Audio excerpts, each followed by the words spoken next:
Hello mga kalinti! Kamusta ang tanan? Happy maka mo nakita yung tsura ko nga pretty. Char, pilingon. Diin damping kagwapa mo. Okay ah.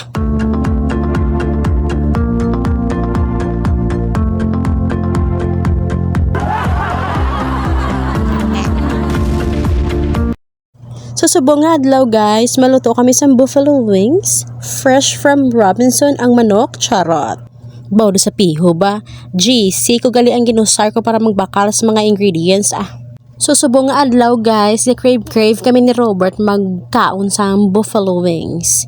Kaya hindi ko sure kung buffalo wings magidayhan ang gwaas ng amon nga giloto. Lente. So ara gali manghod ko nga feeling gwapa sa kuno. Okay, fine. So amo ko na guys mag testing kung init na gid ang mantika. Gintisingan ko butang hindi magidgali ay gagaga. So finally, pwede na siya ibutang ang manok. Ayon, for sure nga maluto ginasa.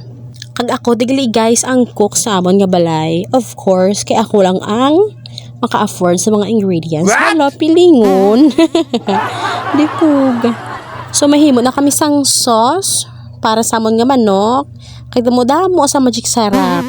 Galalapaw ba kag oyster sauce kag ang amon later nga sugar and herbs ay ambot ano naman tanawa niya bala guys ho ang sugar do halos ubuson ko na butang of course kasi mahilig kami sa matamis charot sa piyo ba kagara gali akon sister nga pilingon man hambali sa akon ubuson ko kuno ang butter para namit kagara sa likod si Robert kagina kay nagutom na siya guys hambalis akon mabalon sa kuno sudan ay proud na proud bala si Robert. Amazing.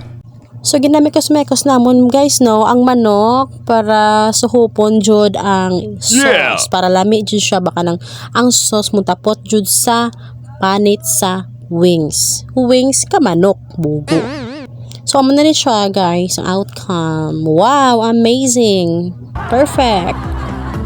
Bye!